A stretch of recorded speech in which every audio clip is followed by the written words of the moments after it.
క్రీస్తు ప్రభునందు ప్రియమైన సహోదరి సహోదరులారా, 32వ సామాన్య ఆదివారానికి చేరుకున్నాం. విశ్వమాత మదర్ తెరేసా ఎక్కడో యుగోస్లావియాలో పుట్టి భారతదేశానికి వచ్చి కలకత్తాపురిలో మురికి వాడల మధ్య మానవత్వ పరిమళాలను వెదజల్లినటువంటి మహోన్నతమైన పునీతురాలు. అందరిలాగే ఒక సామాన్యమైన జీవితం జీవించినటువంటి, ఎక్కడ యుగోస్లావియా, ఎక్కడ కలకత్తా భారతదేశం, లొరెట్టో కాన్వెంట్లో ఏబిసిడీలు నేర్పించడానికి ఒక టీచర్గా ఆమె సేవలు అందిస్తుంది. కానీ డార్జిలింగ్ ప్రయాణంలో ఆమె కలిగినటువంటి ఆ దర్శనంలో నిరుపేదల సేవకై కదలిరా అనేటువంటి సందేశం ప్రభు అందించాడు. అవును, అంత దూరం నుంచి రావడానికి, అక్కడికి వచ్చి ఏబిసిడీలు నేర్పించడం, అక్షరాలు నేర్పించడానికైనా, చదువు చెప్పడానికైనా, 4 గోడల మధ్య కాదు. దానికి అది ఎవరైనా చేయగలరు. బీఈడీ ట్రైనింగ్ ఉన్నవాళ్ళు ఎవరైనా చెప్పగలరా? దానికి అమ్మగారు అవ్వాలంటే ఒక సిస్టర్ అవ్వడం అవసరం లేదు, మట్టకన్య అవసరం లేదు.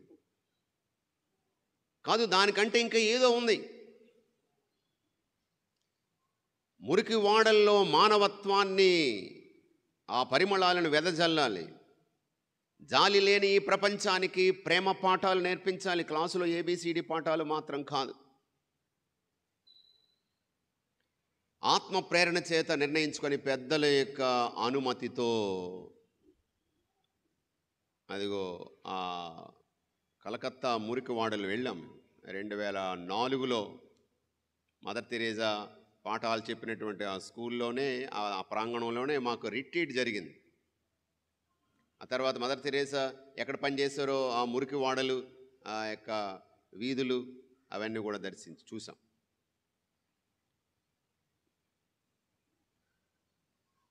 ఇదిగో సేవ ప్రారంభించింది. క్రీస్తుని యొక్క జ్యోతిగా అక్కడ వెలిగింది. అనేక మంది ఆ మదర్ తెరేసా యొక్క జీవిత విధానాన్ని అనుసరించారు. అనేక మంది కన్యాస్త్రీ.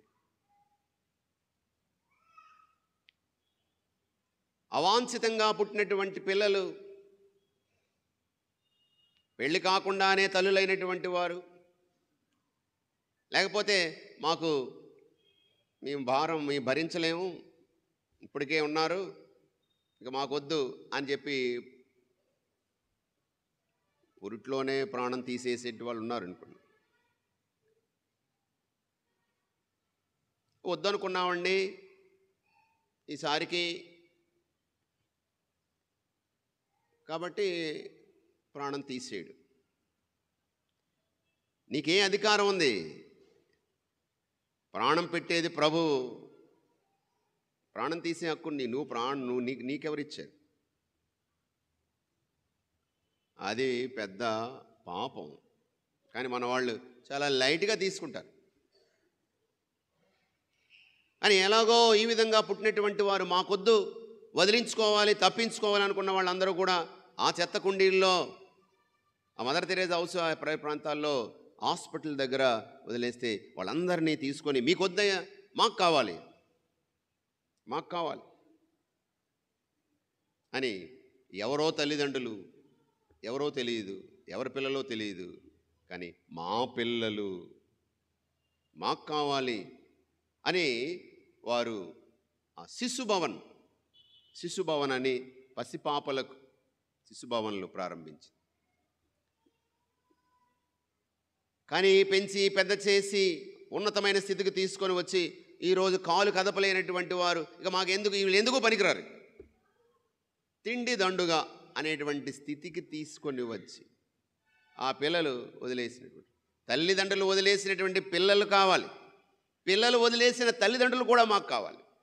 ముసలి తల్లిదండ్రులు, అభాగ్యులు, మరి మానసికంగా శారీరకంగా వికలాంగులు, బుద్ధిమాంద్యం కలిగిన వాళ్ళు, వారి పనులు వాళ్ళే చేసుకోలేనటువంటి స్థితిలో ఉన్నవాళ్ళు ఏం జరుగుతుందో కూడా స్పృహ లేనటువంటి వారు.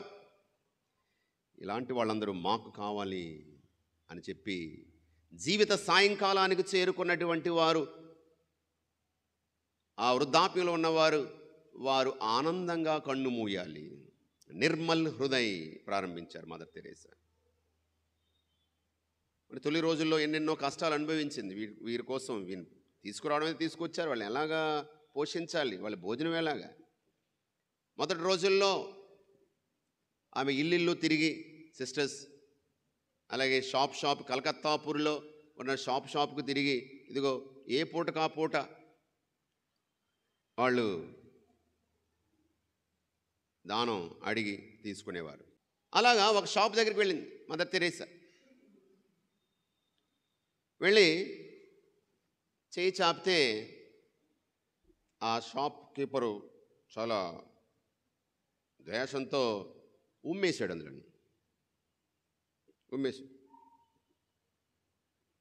చిరునవ్వుతోనే వెనక్కి తీసుకొని, ఇది నాకు, మరి మా పిల్లలకి ఏమిస్తారన్నా. దానితో చలించిపోయాడు. చలించిపోయి, అమ్మా నీకేం కావాలో తీసుకోలేండి మీ పిల్లలకని. ఇలాంటి అనుభవాలు ఎన్నెన్నో మదర్ తెరేసా జీవితంలో మనం చూస్తాం. ఒకసారి ఎవరో ఒక నిరుపేద ఒక 10 పైసలు ఇచ్చాడు. అది తన పర్సులో పెట్టుకుందంట. వందల వేల లక్షల కొలది డబ్బులు వచ్చినా డొనేషన్స్గా, ఇది మాత్రం చాలా పదిలంగా తన గుండెల్లోనే పెట్టుకుంది, తనతోనే ఉంచుకుందండి. ఇది ఎంత త్యాగంతో కూడినటువంటిది. ప్రియమైన సహోదరులారా, ఈరోజు ఇటువంటి దానం చేసినటువంటి వారికి దేవుడిచ్చే ఆశీర్వాదాలు గురించి చూస్తున్నాం. ఈనాటి మొదటి పట్టణంలో ఒక విధవరాలు, రాజుల మొదటి గ్రంథము 17వ అధ్యాయంలో ఈ నేపథ్యం చూద్దాం. ఆహాబు రాజు 22 ఏళ్ల పాటు ఆ ఇశ్రాయేలు ప్రజలను పాలిస్తూ ఉన్నాడు. మరి దబ్బర దేవతలను ఆరాధించేటువంటి భార్యలను, ముఖ్యంగా జెజబెల్ని పెళ్లి చేసుకున్నాడు. ఆమె బాలు దేవతలు, ఆ యొక్క విగ్రహాలు, వాటితో పాటు పూజారులు వచ్చారు. మరి ఈ దేవతల కోసము, ఈ యొక్క విగ్రహాల కోసము దేవాలయాలు నిర్మించాడు. రాజు దేవుని ప్రతినిధి, ప్రజలను దేవుని వైపు మళ్లించవలసింది పక్కదో పట్టించాడు. విగ్రహారాధన చేయడం ప్రారంభించారు. సత్య దేవుణ్ణి విడిచిపెట్టేశారు, మర్చిపోయారు. దీనికి కారణం రాజు ఎందుకు? రాజు తన భార్య యొక్క బలవంతం మీద ప్రజలను తప్పుదోవ దొక్కించాడు. కాబట్టి దేవుడు కోపించాడు. ఇదిగో ఈ నేలలో చినుకు రాలదు. సుమారు 3.5 సంవత్సరాల పాటు కరువు. ఎవరి ద్వారా చెప్పించాడు ఈ మాట? ఏలియా ప్రవక్త ద్వారా ప్రజలకు, రాజుకు చెప్పించాడు. ఇదిగో నువ్వు చేసిన పనికి దేవుని శిక్ష, నీవు పాలించే ఈ భూమిలో నేలపై ఒక చినుకు కూడా రాలదు, వర్షం కురవదన్నాడు. కరువు. మరి అటువంటి కరువు ప్రాంతంలో సమయంలో దేవుడు ఏలియాకు చెప్పాడు, నీవు సరేఫాతు గ్రామానికి వెళ్ళు. సరేఫాతు గ్రామానికి అలసిపోయి వెళ్ళాడు. వెళ్ళినప్పుడు అక్కడ పులిమేరల్లోనే ఒక విధవరాలు, తన ఏకైక కుమారుడు, భర్తను కోల్పోయింది. తన బాగోగులు చూసుకునేటువంటి నాథుడు లేడు, ధైర్యం లేదు, తోడు లేదు. అదిగో దేవుడిచ్చినటువంటి ఆ ఒక్క బిడ్డ, ఆ కొడుకుతో తన జీవితాన్ని గడుపుతుంది. ఇక నిస్సహాయ స్థితిలో ఉన్నటువంటి స్త్రీ, ఈ కరువుతో, భర్త లేడు, ఒక పక్క కరువు, ఆమె కట్టిపుల్లలు ఏరుకుంటుంది. అప్పుడు నాకు మంచినీళ్ళు ఇవ్వమంటే ఏదో కొంచెం ఇవ్వబోతుంటే, అమ్మ ఆ చేత్తోనే ఆకలిగా ఉంది, ఒక రొట్టె తయారు చేసి నాకు ఇవ్వమన్నాడు. అప్పుడు అన్నది, సజీవ దేవుడైనటువంటి ఆ దేవుడి మీద ఆనా, నువ్వు దైవ ప్రవక్తలా ఉన్నావు, దైవజనుడిలా ఉన్నావు, ప్రవక్తలా ఉన్నావు. ఇదిగో నిజం చెప్తున్నాను, చివరిసారిగా ఒక రొట్టె చేసుకొని తిని చచ్చిపోవాలనుకున్నా నేను, నా కొడుకు. అందు గురించి కట్టె పుల్లలు ఏరుకుంటున్నాను. అమ్మా, ముందు నాకు కొంచెం చిన్న రొట్టె తయారు చేసి పెట్టు. ఆమె త్యాగం చేసింది. ఒకే ఒక్క అవకాశం, కాస్త మరి కొన్ని క్షణాలు, కొన్ని గంటలు ప్రాణం నిలబెట్టుకోవడానికి, అది కూడా తనను పక్కన పెట్టి, తన కొడుకును పక్కన పెట్టి ఆ దైవజనుణ్ణి ఇదిగో గౌరవించి రొట్టెని తయారు చేస్తాడు. కృతజ్ఞతగా చెప్పాడు, ఇదిగో అమ్మా, మరలా వర్షాలు కురిసేంత వరకు ఈ కరువు కాలం అంతా కూడా ఆ యొక్క పిడతలో నూనె కానీ కొండలో పిండి కానీ తరగదన్నాడు. మరి ఆ విధంగా సమృద్ధి కలిగింది. వాళ్ళ ప్రాణాలు నిలబడ్డాయి. కరువులో సైతం ప్రాణాలు నిలబడ్డాయి. ఎందుకు? దైవజనుణ్ణి వారు గౌరవించారు. సరే, అతను అక్కడే ఉన్నాడు. కొన్నాళ్ళకి చూస్తే అదే అధ్యాయంలో తర్వాత వచనాలకు వెళ్తే మనకు గమనిస్తుంది, చూడొచ్చు. కొంతకాలంలో ఆ విధవ పుత్రునకు జబ్బు చేశాను. ఆ వ్యాధి నానాటికి ప్రబలము కాగా బిడ్డడు చనిపోయాను. ఆ బిడ్డ చనిపోయాడు. ఇదేమిటిది?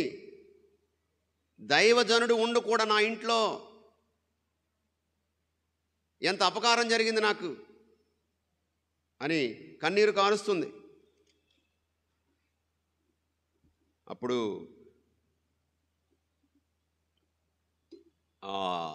ఎలియా పైగదికి తీసుకుని వెళ్ళి అతను దేవుని సన్నిధిలో ప్రార్థన చేశాడు. పోయిన ప్రాణం తిరిగి వచ్చింది. ఆ విధంగా సజీవంగా తన కుమారుణ్ణి ఆమెకి ఇచ్చాడు. ప్రియమైన సహోదరులారా, ఆమె చేసినటువంటి త్యాగానికి దైవజనుడు తిరిగి తన కొడుకుని సజీవంగా ప్రాణం పోసి నిలబెట్టాడు. Praise the lord. Hallelujah, hallelujah, hallelujah. సువార్త పట్టణంలో కూడా మరొక విధవరాలను చూస్తున్నాం. పేద విధవరాలు కానుకలు ఇస్తున్నారు. ప్రభువు యెరూషలేము దేవాలయానికి వెళ్ళాడు. అక్కడ అనేక మంది వారి సమృద్ధి నుండి కానుకలు ఇస్తూ ఉన్నారు. అక్కడ 13 పెట్లు ఉంటాయి, ఉండేవట. అందులో వరుసగా వచ్చి కానుకలు, ఆలయానికి సంబంధించినటువంటి అవసరాల నిమిత్తము, బలులు సమర్పించడానికి, మరి దీపాలు ఎల్లప్పుడూ వెలుగుతూ ఉండాలంటే వాటికి సంబంధించినటువంటి నూనె, చమురు, ఈ విధంగా వాటి కోసం ఉపయోగించేవాడు. ఇలా పెద్దలు, ధనవంతులు అక్కడ పెట్టెలో వేస్తున్నారు. ఆ పెట్టెలో వేసేటప్పుడు రాగి నాణాలు వేస్తాడు పెద్దలు, అంటే ధనవంతులు. రాగి నాణాలు అంటే ఆ శబ్దాలు చేస్తుంది. అమ్మో, చాలా పెద్ద కానుక అని అందరికి వినబడేలాగా. ప్రభు ఏమంటున్నాడు? మత్తయి సువార్తలో 6వ అధ్యాయంలో 3వ వచనంలో, నీ కుడి చెయ్యి చేసే దానము నీ ఎడం చెయ్యికి తెలియకుండా చేయమన్నాడు. రహస్య కార్యములనెల్ల గుర్తించు, నీ పిత నీకు బహుమతినిస్తాడు. ఈ ధర్మశాస్త్ర బోధకులు, డాంబికులు ప్రజల మెప్పు కోసము వాళ్ళు మంచి చేశారు, దానాలు చేశారు, ప్రార్థనలు చేశారు. కానీ ఎవరి కోసం చేశారు? ఉద్దేశం ఏమిటి? చేసేది మంచి పనైనా దాని వెనక ఉన్న ఉద్దేశాన్ని దేవుడు చూస్తున్నాడు. మనస్సులను ఎరిగిన దేవుడు. రహస్య కార్యములనెల్ల గుర్తించు, నీ పిత నీకు తగిన బహుమతినిస్తాడు.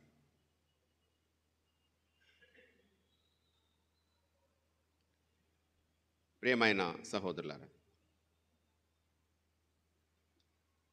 ఇక్కడ వాళ్ళు వరుసగా వేస్తున్నారు కానుకలు. కానీ ఒక పేద విధవరాలు వచ్చి కానుకను ఇస్తుంది. చాలా మౌనంగా, దీనంగా, ఎటువంటి డాంబికత్వం లేకుండా నమ్రతతో వచ్చి 2 కాసులు ఆ యొక్క హుండీలో వేసింది. ప్రభు చూశాడు, అంటున్నాడు, ఇదిగో వారందరూ సమృద్ధి నుండి కానుకలు వేశారు, వాళ్ళకి బోళ్ళంత ఉంది. అందులో ఈ కానుక వేస్తే దానివల్ల వాళ్ళకి ఏం నష్టం లేదు, కష్టం లేదు, హాని ఏమీ లేదు, వెలితేమీ లేదు, ఏం బాధ కలగదు ఇది పోయినందుకు, లేకపోతే ఇది ఇచ్చేసినందుకు. కానీ ఈమె తన లేమి నుండి, ఉన్న దాంట్లో కాదు, లేమి నుండి, ధనవంతురాలు ఏం కాదు. రెండవది, తనకు ఉన్నదంతయు 2 కాసులు వేసింది. 2 కాసులు అంటే ఒక రోజు కూలి అట ఆ రోజుల్లో. అంటే ఒక రోజు కూలీలో 1 కాసు వేయచ్చు కదా, 2 కాసులు వేసేసింది, ఉన్నదంతా ఇచ్చేసింది. ఉన్నదంతా ఈ సమృద్ధి నుండి, ఆమె ఏమి లేమి నుండి ఉన్నదంతయు, అంటే తన జీవనాధారం అంతా కూడా ఏం చేసింది? త్యాగం చేసింది అన్నాడు. దానం చేసింది, ఇచ్చిందని అనలేదు. ప్రభు ఏమంటున్నాడు?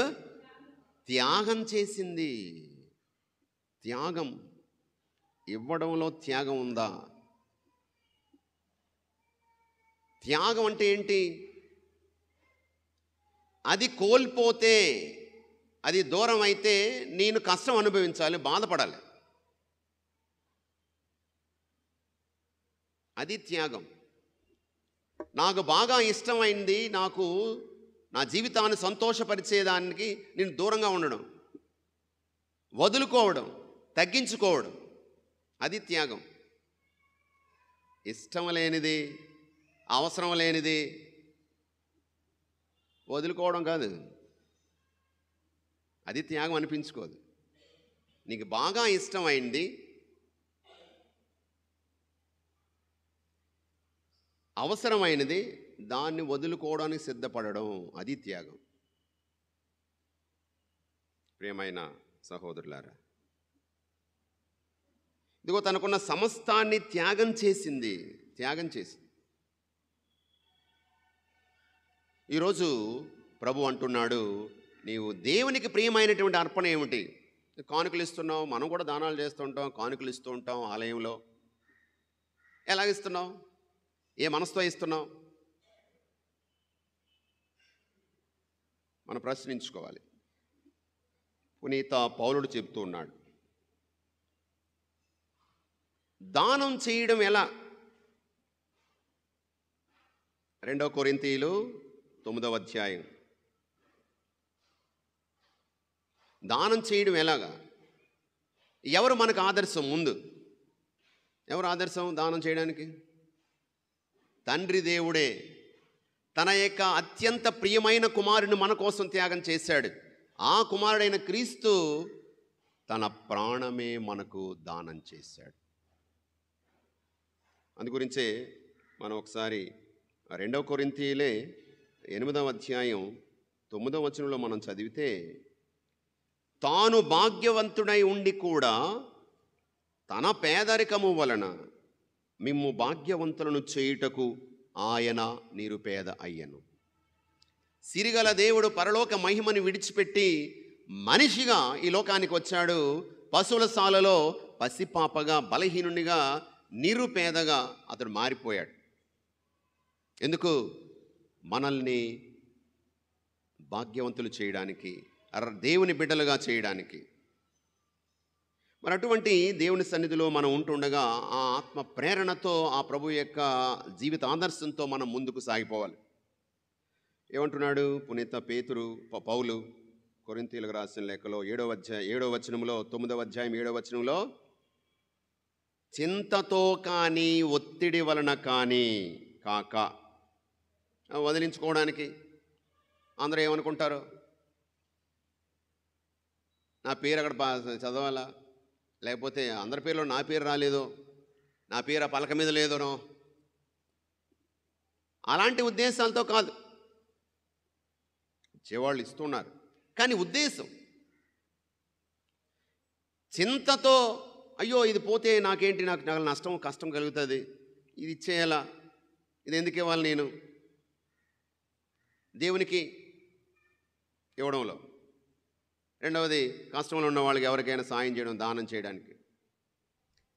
చింతతో కానీ ఒత్తిడి వలన కానీ స్ట్రెస్ ఫీల్ అయిపోయి అమ్మ వాళ్ళందరూ వాళ్ళు ఏమనుకుంటారు, ఇవ్వకపోతే బాగోదేమో అని కాదు. సంతోషముతో దానమునర్చువానిని ఆ దేవుడు ప్రేమించును. ఏం చేస్తాడు? నీకు అవసరమైన దానికంటే ఎక్కువగా మీకు ఇయ్యగలడు.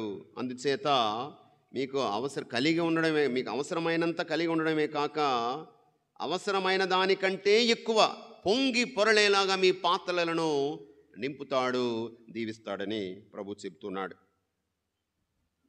సర్వదా ఉదార స్వభావులగునట్లు ఆయన మిమ్ము భాగ్యవంతులను చేయును. మీ ద్వారా అనేక మంది దేవుని కృతజ్ఞత తెలియజేస్తారు. కాబట్టి సహాయం చేసేటప్పుడు సంతోషంగా చెయ్యండి, కృతజ్ఞతాస్తుతులు అర్పిస్తారు. కాబట్టి మీరు దేవుని సేవలో మీ సహాయాన్ని అందిస్తున్నారు. ప్రియమైన సహోదరులారా, ఈరోజు మనము త్యాగము లేకుండా దానము యొక్క విలువ లేదు. దానానికి విలువ లేదు. త్యాగం లేకుండా దానానికి విలువ లేదు. ఎంత ఇచ్చావని కాదు, ఏ మనసుతో ఇచ్చావని దేవుడు చూస్తున్నాడు. ఆమెకు 2 కాసులే, అంటే తన జీవిత సర్వస్వం ఇచ్చేసి. మదర్ తెరేసా అమ్మగారు చెప్తారు ఒక మాట, give until it hurts you. ఎంతవరకు ఇవ్వాలి? ఇస్తూ ఉంటే అది నీకు బాధ కలిగించి ఎంతవరకు? నీవు బాధపడేంతవరకు. ఎక్కువ ఉంటే ఇచ్చావు, ఇవ్వడంలో ఎంతవరకు ఇవ్వాలి అంటే, ఇదిగో నేను ఇది ఇచ్చేస్తే నాకు ఉండదేమో అన్నంత వరకు ఇవ్వమంటుంది. ఎంతవరకు ఇవ్వాలి? తోచినంత. ఏం తోచాలి? తోచినంత అంటే మీకు తోచినంత సహాయం చేయాలంటాడు. తోచినంత అంటే ఏం తోయాలి? వెనకదేం తోయాలి. దేవుడు నీకు ప్రాణమే ఇచ్చాడు, జీవమే ఇచ్చాడు, సమస్తాన్ని సమకూర్చాడు. ఎంత ఇవ్వాలి అంటే నువ్వు ఎంత ఇచ్చాడు దేవుడు. నువ్వు ఎంత ఇవ్వాలి అంటే నువ్వు ఎంత తీసుకున్నావు. నీవు దేవుడి దగ్గర నుంచి, ఇతరుల నుంచి ఎంత తీసుకున్నావు, ఎంత వచ్చింది నీకు, ఎంత ఇచ్చాడు దేవుడు. నువ్వు ఎంత ఇవ్వాలి అంటే దేన్ని చూసి ఇవ్వాలి? నీకు ఎంత దేవుడు ఇచ్చాడని. దేవుడు తన కుమారుణ్ణే మనకిచ్చాడు. ఆ ప్రభు తన ప్రాణమే మనకిచ్చాడు. కాబట్టి ఎంత ఇవ్వాలి అంటే అది నీ మనసును బట్టి ఆధారపడు.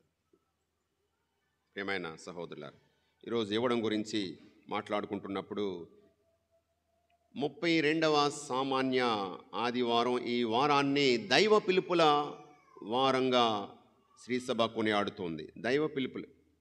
ఇవ్వడం అంటే వస్తువులు, డబ్బు మాత్రమే కాదు. ఈరోజు ఇవ్వవలసినది దేవుని సేవకు నీ బిడ్డల్ని కూడా. దైవ పిలుపుల వారం. శ్రేష్టమైన అర్పణను దేవుడికి. ఒకసారి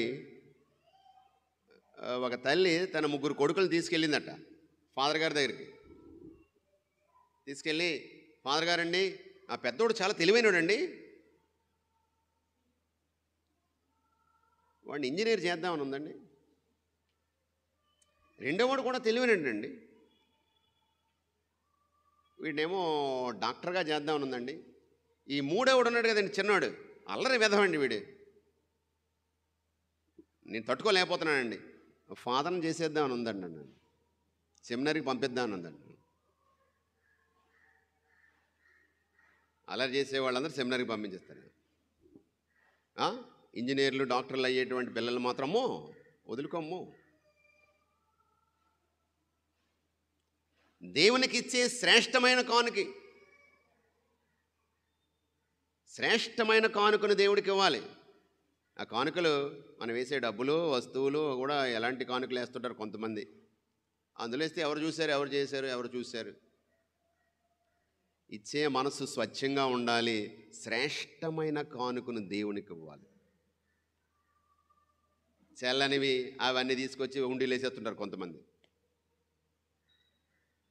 దానం చేసినట్టుగా ఉంటుంది, దీన్ని వదిలించుకున్నట్టుగా ఉంటుంది.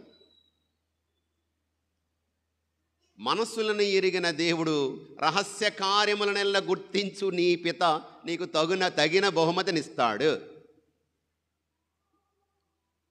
కాబట్టి ఎటువంటి కానుకను నువ్వు ఇస్తున్నావు ఈరోజు దేవుని సన్నిధిలో? నీ బిడ్డల్ని దేవుని సన్నిధిలో దేవుని సేవకు అంకితం చేయి. మరి గురువులు, మఠవాసులు వారు గురువులు అయ్యారంటే, మా సిస్టర్స్ అయ్యారంటే వారి తల్లిదండ్రుల యొక్క త్యాగం. కాబట్టి వారి తల్లిదండ్రులను మనం ఈరోజు గుర్తు చేసుకోవాలి. వారు త్యాగం చేశారు కాబట్టి మన గురువులు, మనకు సిస్టర్స్. ఎక్కడెక్కడి నుంచో ఉన్నటువంటి వాళ్ళు, భాష కూడా తెలియనటువంటి వారు. పూర్వం రోజుల్లో ఫ్రాన్స్ దేశం నుండి, ఇటలీ దేశం నుండి, ఆ దేశాల నుండి, స్విట్జర్లాండ్ ఇక్కడికి వచ్చి ఈ ఆహారపు అలవాట్లు పడక, ఈ వేడి తట్టుకోలేక చచ్చిపోయారు చాలామంది. ఇక్కడ ఉన్నటువంటి జ్వరాలకి చచ్చిపోయారు చాలామంది. హిస్టరీ చూస్తే ముఖ్యంగా ఎంఎస్ఎఫ్ఎస్ గురువులు మన ప్రాంతంలో పనిచేశారు. గురువై వచ్చి కొన్ని నెలల్లోనే ఇక్కడ ఈ విషజ్వరాలకు చచ్చిపోయిన వాళ్ళు ఉన్నారు. సమాధులు చూడండి, విశాఖపట్నం వెళ్తే జ్ఞానాపురంలో సమాధులు, యంగ్ ఫెలోస్ జస్ట్ ఆర్డైన్డ్, ఎంతో ఉత్సాహంతో ప్రభు సేవ చేయాలని అంత దూరం నుంచి వచ్చి ఇక్కడ ఆహారపు అలవాట్లు, వాళ్ళ భోజనాలు వేరు, ఇక్కడ భోజనాలు వేరు. ఈ ఎండ అక్కడ ఉండదు, చాలా శీతల ప్రదేశాలు, చల్లగా ఉంటాయి.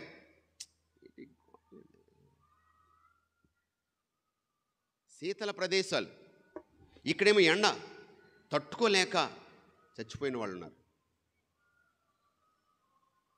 ఇక్కడున్నటువంటి ఆచార వ్యవహారాలు, ఈ సాంప్రదాయాలు, ఈ సంస్కృతిని అందులో కలిసిపోయి మమేకమైపోయి ప్రభువు ప్రేమ కోసం తమ జీవితాలను త్యాగం చేసిన వాళ్ళు ఉన్నారు. భాష నేర్చుకొని వీళ్ళు మనం తినేటువంటి భోజనాలు వాళ్ళు తిని వాళ్ళకి పడదు. కారాలు, ఈ మసాలాలు, గసాలాలు అసలు పడవు అసలు. కానీ ప్రేమ కోసము ప్రాణం కూడా పెట్టడానికి సిద్ధపడిపోయే కారణం అతడు శిలువ మీద వేలాడుతున్న ప్రభు. కాబట్టి ఇటువంటి అర్పణ చేసుకున్నటువంటి, శ్రేష్టమైన అర్పణ చేసుకున్నటువంటి వారిని సమర్పించిన తల్లిదండ్రులను కూడా ఈరోజు గుర్తు చేసుకోవాలి. సెమినేరీలో ఉన్నటువంటి పిల్లలు ఉన్నారు, కాన్వెంట్లో చదువుతున్న పిల్లలు, వారి తల్లిదండ్రుల కోసం మనం ప్రార్థన చేయాలి. ప్రియమైన సహోదరి సహోదరులారా, త్యాగం చేసినందుకు బహుమతులు తప్పనిసరిగా దేవుడిస్తాడు. ఇదిగో మొదటి పట్టణంలో ఆ విధవరాలు, సరేఫాతు విధవరాలు చేసిన త్యాగానికి వారి ప్రాణాలు నిలబడ్డాయి కరువు కాలంలో. అంతేకాదు, చచ్చిపోయిన కుమారుడు తిరిగి బతికాడు. 2 కాసులు దేవుని సన్నిధిలో దేవునికి తన సర్వస్వాన్ని ఇచ్చినటువంటి ఆ పేద విధవరాలని గత 2000 సంవత్సరాలుగా మనం గుర్తు చేసుకుంటూనే ఉన్నాము. ఆ ప్రభువే మెచ్చుకున్నాడు. అంతకంటే ఇంకా గొప్ప బహుమతి ఏం కావాలి? 2000 సంవత్సరాలుగా ఆమెను గుర్తు చేసుకుంటున్నాం. ఆమె త్యాగం మనకు ప్రేరణ కలిగించాలి ఈరోజు. మరి ప్రభువు సన్నిధిలో ఉన్నాం. మరి నేను అనేక ఆశీర్వాదాలు పొందాను. నేను కృతజ్ఞత కలిగి ఉన్నానా?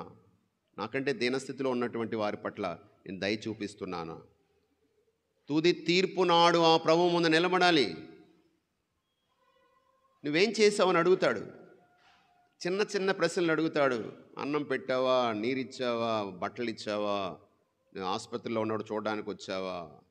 పరదేశిగా ఉన్నప్పుడు నన్ను స్వీకరించావా? ఖైదీగా ఉన్నప్పుడు పరామర్శించావా? చిన్న చిన్న పనులకు పెద్ద బహుమతిని ఇవ్వడానికి ప్రభు సిద్ధంగా ఉన్నాడు. కాబట్టి ఇచ్చే గుణాన్ని ఇవ్వమని దేవుని సన్నిధిలో వేడుకుందాం, ప్రార్థన చేసుకుందాం. కృపగల దేవా, కరుణగల తండ్రి, ఇవ్వడం అంటే త్యాగం చేయడం. దేవా, నీవు నీ కుమారుణ్ణి మా కోసం త్యాగం చేశావు. సిరిగల దేవుడు నిరుపేదగా వినయము గలవాడే విధేయతతో శిలువ మీద శిరస్సు వంచినటువంటి ప్రభు, తన ప్రాణమునిచ్చి మాకు ప్రాణభిక్ష పెట్టిన ప్రభు, తన జీవితాన్నే త్యాగం చేసిన ప్రభు.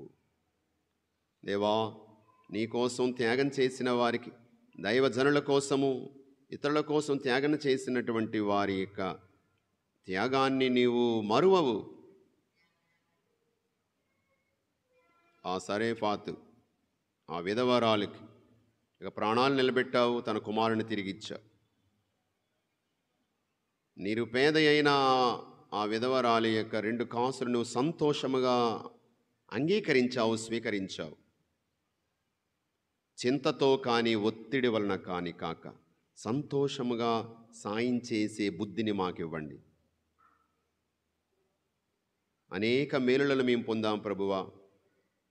నీ ఆలయానికి మా తోటి వారి కష్టంలో ఉంటుండగా వారికి సహాయం చేసేటువంటి సహృదయాన్ని మందరికీ ప్రసాదించమని మీ కుమారుడును మా ప్రభుని యేసుక్రీస్తు పరిశుద్ధ నామమున వేడుకొంచున్నాం తండ్రి.